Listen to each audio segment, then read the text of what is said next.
All right, GFFL. We are in the second week of the playoffs. We have, well, I guess we call it the semis. So it's coming into it. I really was a little bit focused on our other league. You and I are playing each other right now, and we're in a close one, but that's a different league. So we'll just talk about GFFL. So I wasn't paying attention too much, but it sounded like the games were pretty tight. So when I hopped over, I saw how close Bob's game was, and then I saw Whitus saying some BS about his game being close. But, man, you smoked him. But anyways, fantasy is weird, but it's interesting to see Rico kind of in the same situation as last week. He needs some points. Guy goes down. Fairly certain that he was going to take the win, and it looked like the whatever you want to call this situation, it may turn into like a Uncle Rico'd or something. I don't know what we're going to call it, but happened to him again, and this time it's biting him. Yeah, it's playing out in Becker's favor, and like I said before we even jumped on, like, man, if that was a good ball, that was a touchdown. That was a game over. That was game over, because Boyd had the corner beat, the safety over the middle, and Finley underthrew him. Then he ends up getting a concussion. Badge hurt. Done. So we're not going to, say too much more about it. Congrats to Bob and Whitus making the finals. Good showing by Tim and Rico. Just didn't have enough this season. So we'll kind of move into that. We want to keep it as a true halftime show because, like I said, Matt and I have vested interest in this game in other respects. So, anyways, I'm going to take Whitus's team. I'm going to pull up his roster, and you're going to pull up Bob's, right? Yep. All right. So let me get to a spot here. So Bob's got quarterback Aaron Rodgers starting for him next week. Looking at the rest of the roster, there's no decision there. It's Aaron Rodgers. I like his matchup against Tennessee. For Aaron Rodgers this year, which I have in our league that I'm playing Hoove right now, he didn't have one of his best games, still scored 21 points. So I think he comes back to probably around 30. So you got to you kind of got to like that to get, hopefully 30 from A-Rod next week. Yeah, I mean, and that's going to be an interesting game too, just because the Titans, man, they've been hanging points on people, and you wouldn't think it would be like obviously Henry's really, he's killing dudes, and they're balanced offense though. They score. Yeah. Sometimes they do score quick, So you never know. That could be a shootout. Could be a big time shootout. So Whitus, he's got Josh Allen. He's been a great quarterback this season. I'm sure Whitus is going to be really happy with him for years to come. They are taking on New England. Matt and I were talking about this. Obviously New England, their defense is decent, but I mean it's the Bills. They're taking on the Patriots. They're going to want to whoop up on them. So that offense has looked pretty good, and really, it goes as Josh Allen goes. So I think if we're trying to predict who's going to win, I kind of would just call that a wash. I would almost say I would be more leaning towards Josh Allen than Aaron Rodgers. I know it's kind of weird, but just with Tennessee, they have the ability to really kill the clock and kind of, make that game into what they want it to be. But that's just me. But I would kind of say it's a wash. All right, so moving into running backs, Whitus is going to be rolling with Jonathan Taylor. He's had 2 great weeks in a row. Next week he's got Steelers defense. So, I mean, I honestly think he's probably poised to have another good game. They're having trouble stopping Gio on some, goal line kind of stuff. So, I just think Steelers defense is just, they're holding together with, not even duct tape, probably scotch tape. And it's just not looking good. I think that's going to be a good matchup for Whitus. Yeah, and so obviously if CMC is healthy, I haven't really heard a lot about him. Becker has CMC, who I know he'd want back in his lineup. Going against Washington, CMC's a good matchup going against anyone, so that really doesn't scare me.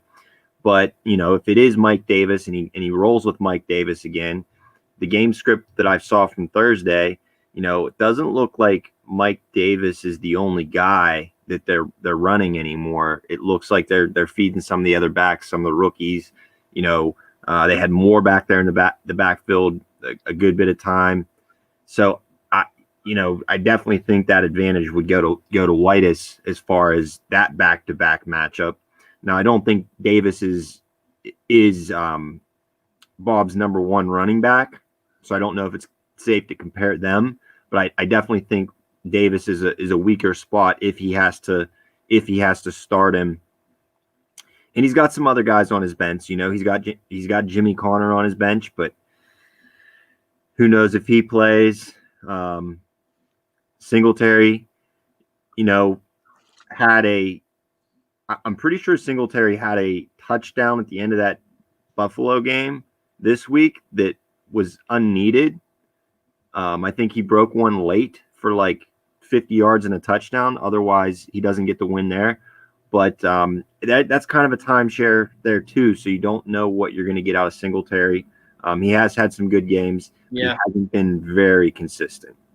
Yeah, I like I said last week, I've had Singletary on my team in another league, and you really hate to rely on him. It's odd, you got Josh Allen in that offense, and their backs just don't seem to be, doing something. I do just want to highlight for everybody in the league, Whitus has admitted it.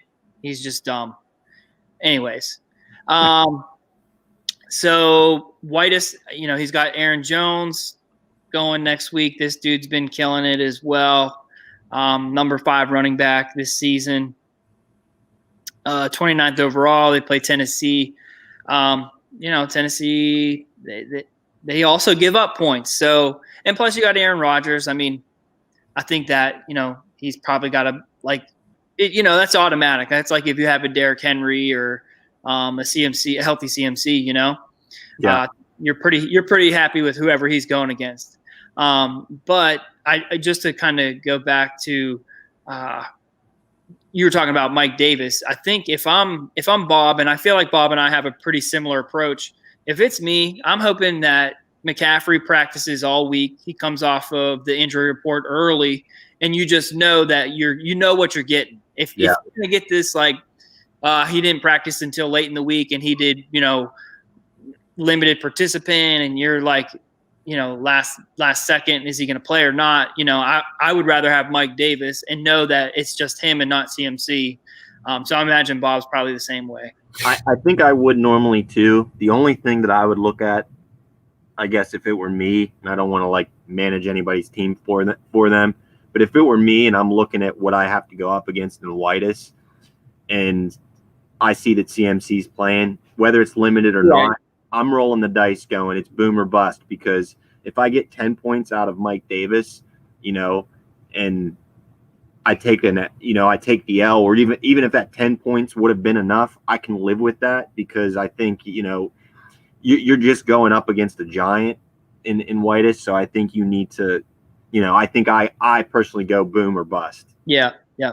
All right. So moving on into the wide receivers. Whitus has Diggs. I see he's got a questionable tag next to his name. So we'll see kind of what comes of that. If he's healthy and he's playing, I mean, you're welcome, Whitus. He's like one of my kids. Love that dude. Diggs is a beast. You like him against any matchup, honestly, and especially with Josh Allen, man. They seem to have a good connection. So I like that matchup. Yeah, and I mean, Becker's got A.J. Brown going against the Packers. So, it's kind of interesting because that's going to be a big game next week. Yeah, man. It depends on how that game script plays out. If Aaron Rodgers throws the ball more than the Packers run the ball, and that's how they get their points, that's going to bode well for Becker. If it's a balanced Green Bay offense like it was against Carolina, that's going to go in White's favor. But I like AJ Brown against Diggs. I think that's a pretty even matchup as far as wideouts go, at least for those two. Who you got in that second spot? I don't have him. White's has Calvin Ridley. He just seems to kind of be rolling along and just having, good week after good week. And, he had a good showing again. I mean, 163 yards plus a touchdown. That's pretty good. He does have KC. So, I mean, honestly, that's good for I think Ridley, because they should be playing from behind. And if not, they're not going to be going out to no big lead like they did against the Bucs. So they'll be playing catch up or keep up with them. So I think, that's another good, situation for Whitus as well. Becker's got Mike Evans. He's been a guy that's, there's a lot of weapons in that Tampa Bay. They are going against Detroit, so I think it's a good matchup overall. Yeah. Depends on what type of coverage Detroit plays. If he's matched up, I'm blanking on their number one corner right now, but I know they got a good number one corner. But the one thing about Evans is this last week was one of his biggest weeks in terms of catches and yardage, but he didn't score a touchdown. But the dude has 1, 2, 3, 4, 5, 6, 7, 8, 9, 10. I think 12 touchdowns on the year. So that's got to make you feel good going into that matchup. He's definitely a boomer bust type player, I think, which is kind of what you need if you're Becker. Yep.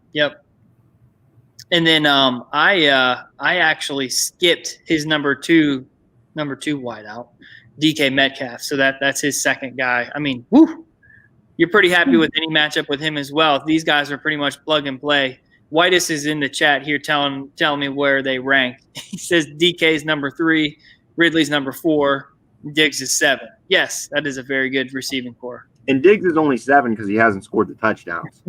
Diggs has, I think, the most yards in the league, and I think the most receptions in the league. Yeah, but he only has a handful of touchdowns. So he's pretty damn good. Yeah, he's consistent as fuck. Becker has Brandon Ayuk, who isn't like a huge name yet, I don't think, in fantasy. But I think he will be next year. In the last 7-ish games that he's played, he's had double-digit points. And he's damn near had double-digit targets every week, regardless of who San Fran's quarterback is. You gotta love that. And they're going up against Arizona. So I think he's an undervalued receiver right now. Mm-hmm. But I think he's a solid number 3 receiver. If not, in all honesty, probably a borderline, number 2 receiver as far as play goes. So I like the receivers that you're telling me from Whitus as a group a little bit better. Yeah. But I think Brandon Ayuk could, he's one of the reasons that Becker's here if you really look at it. So yeah. But that's where we're at the receiving core. My grade is I give Whitus a slight edge there. Yeah. Go ahead. What do you got at tight end? At tight end, Waller. Okay. Bro, he's been just doing it the last couple weeks.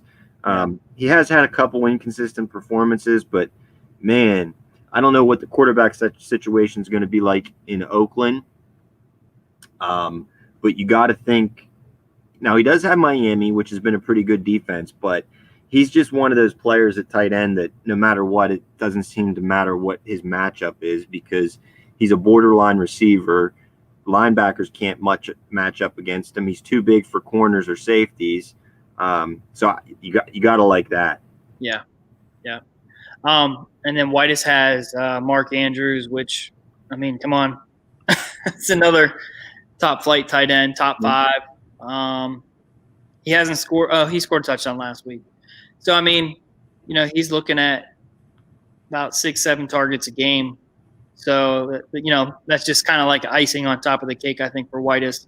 I do give the edge at tight end to Bob with Waller, and Waller puts up another big game. That kind of maybe helps eat into some of the predicted points that I'm sure. Yeah, I mean, in his last 3 games, Waller has 39 targets, 100. No, I'm sorry. Yeah, 39 targets, 3 touchdowns, and quick math here, 425 receiving yards in his last 3. So you got to feel pretty good about that rolling into this next game.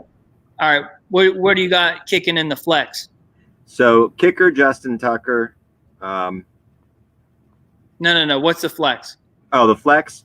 The flex right now is Amari Cooper, and that's got to be a little tough for Becker because, in no way, shape, or form do you think that Dallas beats San Francisco 41-33, and Amari Cooper only gets you, 2 carries, -7 yards, and 2 receptions for 10 yards. So he had 0.3 points.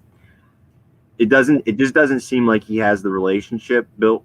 It seems like Gallup and CD are Dalton's guys. Yeah. He is playing Philly, which is a favorable matchup, but there are other guys on the bench. Yeah. I don't want to go through all those, but there are other guys that Becker is definitely probably going to consider. Yeah, I think I just pulled his up. Looking at Marvin Jones possibly, and then Aguilar. It's tough. That's gonna be a tough decision for him. Right, and if Jimmy's healthy, maybe you got Jimmy Connor in there. He's got some options. Definitely, he's gonna have some decisions. Whitus is saying he might go Antonio Brown in his flex. Whitus has Kareem Hunt. Kareem Hunt seems to be, I don't want to say feast or famine, but I would say 4, 5, 6 points, or he has a good 12 to 15 point outing. Just depends on whether or not he has a touchdown. Yeah, I think from what I've noticed from Cleveland, if they get up like 2 possessions, Chubb seems to be their guy to like run the ball and just eat the clock. But it's if they're in a close one or if they're in a game, Hunt's that big spark kind of guy. Yeah. So it does depend. It does depend, but he's definitely a guy you don't mind having on your bench and having an option. Yeah. Hell, I think there's some other. Whitey has a bunch of other options too. Just kind of looking real quick, David Johnson. I don't know what his season's been like, but there's some volume there that you could potentially get. Jeffrey Wilson, he had 16 carries last week. That's not too bad either. Let's see here. I can't imagine playing Watkins over Kareem Hunt. Antonio Brown, come on, So he's got a lot of options too at flex. So that should be interesting. Obviously, I think Whitus gets the edge at flex as well. Yeah. I'm not going to belabor the point of the the kicker and defense, but for the sake of talking about it, Daniel Carlson, he has him at kicker. And then he's got the Bears defense, and the Bears defense has been sneaky good this year. So you definitely could look to get at least, a solid 7 to 10 out of them, if not more. So, he's got a tough squad. Yeah. And so, like I said earlier, Justin Tucker, he's going up against, the Giants, which has kind of been that bend don't break defense, which is, kind of in the favor of a kicker. Obviously, having Justin Tucker, you don't have to worry about going to get a kicker. You're playing Justin Tucker. And then he's got the Cleveland Browns with a really good matchup going against the Jets next week. So I don't know what other defenses are out there to stream. I haven't looked. I don't know if either of these guys are even looking at that. But I like that matchup against the Jets, especially with Myles Garrett, hopefully getting you a couple sacks, getting in there, So, yeah. So overall, what's your prediction? So I think without a healthy CMC, I'm going Whitus. Even with a healthy CMC, it's really tough, but I do like some of Becker's matchups. So if there's a healthy CMC all week guaranteed to play and he gets his 20 carries, then I'll go Becker. No, I won't do that. I'm just going to say I'm going Whitus. I don't want to give an and/or. I'm going Whitus. I think I'm with you. I'm with Whitus. I think in Bob's case, Can he win? Yes, it's fantasy football. But I think White's team is just too much. You plug them in, you play them. There's no thought. There's no matchups. You just don't really look at that, you know? Uh-huh. So I just think he needs too many things to work out in his favor on his own roster, as well as he needs a lot to work out for him on White's roster. Right. So that's just too much going against him. You know, hate to say that, you know, hey man, I'm not too confident in your team in this matchup, but hey, Becker probably wants that though. In all honesty, oh yeah, he doesn't. He's been broke down, busted all year. You know, even with the playoffs, we kind of gave him one win. So now he has Rico. Yeah. White said, could you imagine a healthy CMC and Saquon? That would be epic. That'd be a different ball game. That would be a great matchup. Yeah, that would be a different ball game because now you have all those. Now you have guys that you can flex. You know, you're starting running backs or CMC and Barkley with the other guys that we mentioned. Yeah, that's definitely. Not to mention, he also had Dak Prescott. Yeah. So they got injured. So you have him or Aaron Rodgers. You know, who knows? Yeah, different ball game. Yeah, but anyways, good luck to the both of those guys next week. I think Matt and I will probably hop on, and I don't know. I guess Matt and I will probably talk about if it'll be Sunday or Monday. I think it'd probably be more interesting to do